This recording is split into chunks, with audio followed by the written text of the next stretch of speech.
कहानी की शुरुआत में हमें दुनिया की सबसे खतरनाक जेल दिखाई जाती है जो कैलिफोर्निया में है। और इस जेल में एक बॉक्सिंग मैच चलता है जिसमें कोई भी रूल नहीं है। एक बॉक्सर दूसरे बॉक्सर को मार भी सकता है। और यहाँ का जो सबसे खतरनाक कैदी बॉक्सर है उसका नाम मोनरो है, जो आज तक कभी कोई फाइट नहीं हारा और आज भी उसी की फाइट चल रही होती है। तभी यहाँ पर एक नया कैदी आता है जिसका नाम जोई है। जोई एक चोर है और उसे उसका साथी यहाँ के बॉक्सिंग मैच के बारे में बताता है। हर बार की तरह इस मैच को भी मोनरो जीत जाता है, जिससे सब खुश होते हैं क्योंकि सब उसी के ऊपर पैसे लगाते हैं। मैच खत्म होने के बाद अनाउंसमेंट की जाती है कि जल्दी यहाँ पर एक नया कैदी आने वाला है जिसका नाम जॉर्ज है, जो कि एक प्रोफेशनल बॉक्सर है जो कभी कोई मैच नहीं हारा और अब उसका मैच मोनरो के साथ होगा।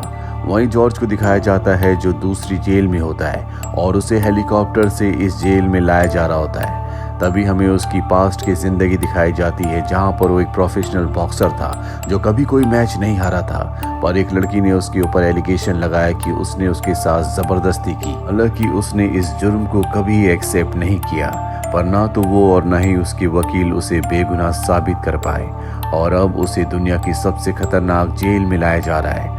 मोनरो देखता है कि जॉर्ज को हेलीकॉप्टर से लाया गया है, जो कि बहुत बड़ी बात होती है क्योंकि यहाँ पर हमेशा कैदियों को बस से लाया जाता है। वो समझ जाता है या तो उसकी पहुंच बहुत ऊपर तक है या उसने बहुत पैसे खिलाए हैं। इसके बाद जॉर्ज अपने सेल में आता है जहाँ पर वो अपने सेलमेट को धमकाना शुरू कर देता है।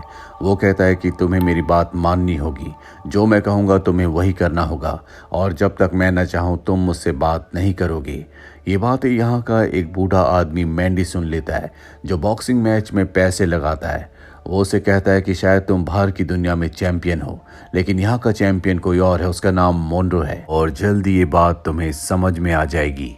इसके बाद वो मोनरो को ढूंढना शुरू कर देता है। जल्दी उसे मोनरो दिख जाता है, जिसके बाद जॉर्ज उसे कहता है कि शायद तुम यहाँ के चैंपियन हो, लेकिन अब तुम चैंपियन नहीं रहोगे क्योंकि इस जेल में मैं आ चुका हूँ। वो मोनरो की इंसल्ट भी करता है, लेकिन मोनरो उसकी बात का कोई जवाब नहीं देता, जिससे जॉर्ज को गुस्सा आता है और वो उसे एक थप्पड़ मार देता है। इन दोनों की फाइट होने वाली होती है कि तभी यहाँ पर गार्ड्स आकर इन्हें पकड़ लेते हैं। जॉर्ज को वार्डन के पास ले जाया जाता है। वार्डन उसे कहता है कि तुमने कभी भी जेल में लड़ाई करने की या कोई रूल तोड़ने की कोशिश की तो तुम्हें काल कोठरी में डाल दिया जाएगा, पर जॉर्ज उसकी बातों से नहीं डरता। वो कहता है कि तुम मेरे बारे में शायद नहीं जानते, मेरी पहुंच बहुत ऊपर तक है। अगर तुमने कभी मुझे डिस्टर्ब करने की कोशिश की तो मेरे लोग जो बाहर हैं वो सोशल वर्कर्स के पास जाएंगे और तुम्हारे पूरे जेल में जो कुछ होता है उस सब को एक्सपोज कर देंगे, जिससे तुम्हारी जेल बंद हो जाएगी, तुम्हारी नौकरी चली जाएगी। जॉर्ज की बातें सुनकर वार्डन कहीं ना कहीं डर जाता है क्योंकि उसे पता है कि जॉर्ज की पहुंच सच में बहुत ऊपर तक है। इसीलिए जॉर्ज को छोड़ दिया जाता है और अब इन्हें किसी न किसी को सजा तो देनी है। इसीलिए मोनरो के पास जाते हैं और मोनरो को काल कोठरी में बंद कर दिया जाता है। वहीं जॉर्ज जो पूरी आजादी से घूम रहा होता है, वो अपने सेलमेट से पूछता है कि तुम्हें यहाँ पर क्यों लाया गया, तुमने कौन सा जुर्म किया था। उसका सेलमेट कहता है कि यहाँ का एक रूल है, कभी किसी से उसकी पर्सनल बातें मत पूछना। इस बात को यहाँ पर सबसे बुरा माना जाता है। यहीं पर एक और कैदी होता है जो जॉर्ज को उल्टा सीधा कहना शुरू कर देता है, पर जॉर्ज पूरी तरह से शांत रहता है और उस कैदी से कहता है कि अगर तुम चाहो तो मुझे मार सकते हो, मैं तुम्हें पूरा मौका देता हूँ और अगर तुमने मुझे मारा तो तुम्हारा जेल में नाम होगा कि तुमने जॉर्ज पर हाथ उठाया। जॉर्ज उसके सामने हाथ ऊपर करके खड़ा हो जाता है, जिसके बाद वो जॉर्ज को पंच मारता है, पर उसके पंच से जॉर्ज को कुछ भी नहीं होता। वो जोर जोर से हंसने लगता है और अगले पल वो एक जोरदार पंच उसे मारता है, जिससे वो पीछे जाकर गिरता है। साथ ही वो ऐलान करता है कि यहाँ का नया चैंपियन मैं हूँ। इसके बाद जॉर्ज से मिलने के लिए उसका बॉक्सिंग मैनेजर आता है और वो उसे कहता है कि हम तुम्हें जल्दी जेल से बाहर निकाल देंगे, लेकिन तुम्हें अपनी इमेज को यहाँ पर अच्छा रखना होगा। तुम किसी से भी लड़ाई झगड़ा नहीं करोगे। जेल से निकलने के बाद तुम्हारा एक बहुत बड़ा बॉक्सिंग मैच है, पर जेल में रहते हुए तुम मोनरो को हरा दो ताकि लोग तुम्हारे नाम को कभी ना भूले, वो हमेशा तुम्हें एक चैंपियन ही समझे। दरअसल मैनेजर ने जानबूझकर जॉर्ज को इस जेल में भेजा था ताकि वो मोनरो को हरा दे और हमेशा की तरह चर्चा में बना रहे। इसके बाद यहाँ पर जॉर्ज की लॉयर भी आती है जो उसे कहती है कि जिस लड़की ने तुम्हारे ऊपर एलिगेशन लगाए हैं वो तुमसे कुछ पैसों की डिमांड कर रही है, जिसके बदले वो अपना केस वापस ले लेगी। पर जॉर्ज उसे पैसे देने से मना कर देता है।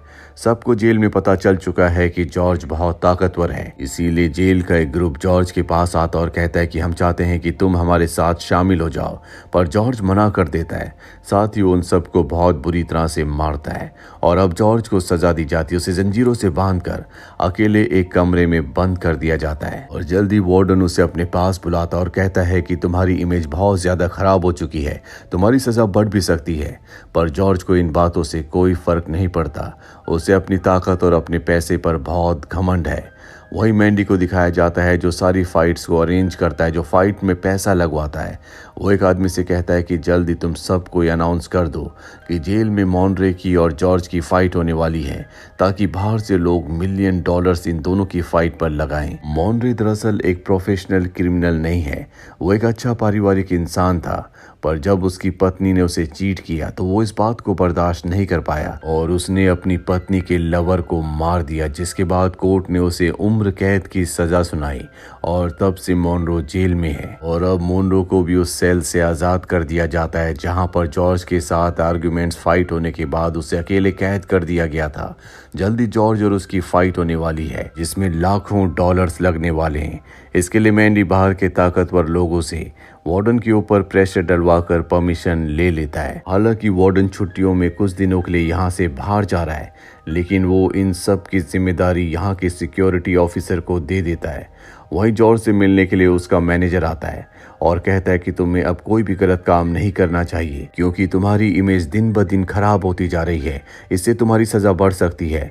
जॉर्ज बताता है कि जल्दी मेरा बॉक्सिंग मैच होने वाला है और अगर मैं उस बॉक्सिंग मैच को जीत गया तो मैंडी ने मुझे कहा है कि वो मुझे पैरोल पर बाहर निकलवा सकता है क्योंकि उसकी बहुत ऊपर तक जान पहचान है।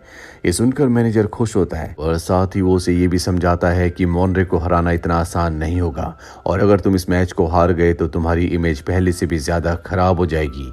इस बात से जॉर्ज को गुस्सा आता है और वहां से चला जाता है। वो मैंडी से मिलता और कहता है कि अगर मैंने फाइट में हिस्सा लिया और मुझे पैरोल पर बाहर नहीं निकाला गया तो मैं तुम्हें मार दूंगा। मैंडी कहता है कि मैं वादा करता हूँ तुम जीतो या हारो मैं तुम्हें जेल से बाहर निकाल दूंगा। वही मोनरो भी इस फाइट के लिए तैयार हो जाता है क्योंकि मैंडी उसे बहुत सारे पैसे देने वाला है और मोनरो को पैसे अपनी बहन के लिए चाहिए जिसकी माली हालत बहुत अच्छी नहीं है।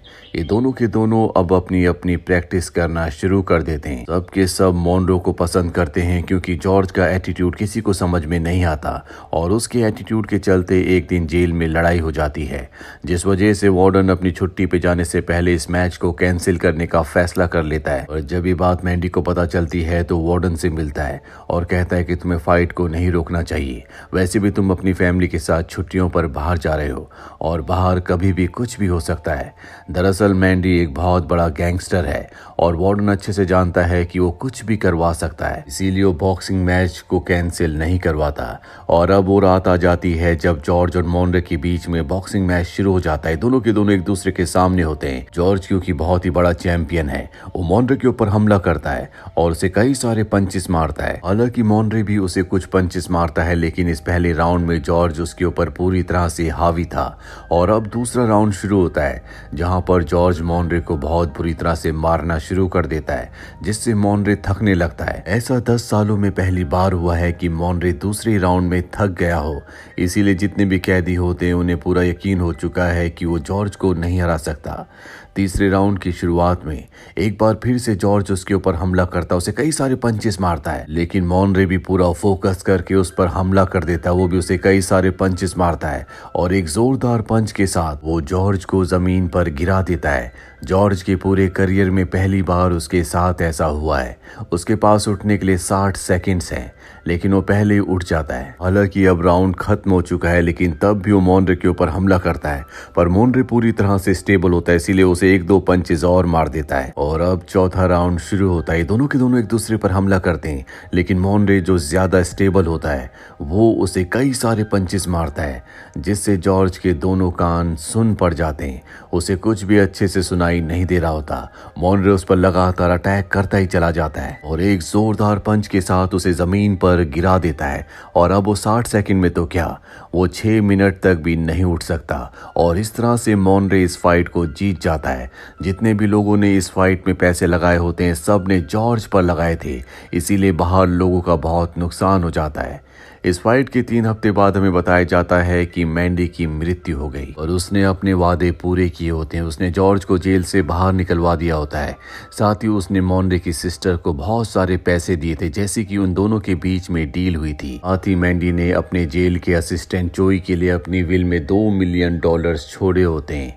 बाहर जाने के बाद जॉर्ज और उसका जो मैनेजर होता है वो पूरी दुनिया को बताते हैं कि जॉर्ज की कभी भी जेल में किसी से फाइट नहीं हुई, वो सिर्फ एक अफवाह है। वो मॉनरे नाम के किसी बॉक्सर से कभी नहीं लड़ा। कुछ महीनों के बाद दिखाया जाता है कि जॉर्ज की हैवीवेट वर्ल्ड टाइटलशिप के लिए एक दूसरे बॉक्सर से फाइट है। इन दोनों का फाइट मैच टीवी पर आ रहा होता है, जो जेल में सभी कैदी देख रहे होते हैं। जॉर्ज उस बॉक्सर से फाइट करता है और उसे 12वें राउंड में हराकर वर्ल्ड हैवीवेट चैंपियन बन जाता है। जेल में सभी कैदी जब इस मैच को टीवी पर देख रहे होते हैं तो जॉर्ज पर हंसते हैं, क्योंकि मॉनरे ने जॉर्ज को चौथे राउंड में हरा दिया था और सब यहाँ पर मॉनरे का नाम चीयर करना शुरू कर देते हैं। मॉनरे अपनी सेल में पूरी तरह से शांत बैठा होता है, जैसे उसे इन बातों से कोई फर्क नहीं पड़ता। इस कहानी के नेक्स्ट पार्ट का लिंक नीचे डिस्क्रिप्शन में दिया हुआ है, आप उस पार्ट को भी जरूर देखें।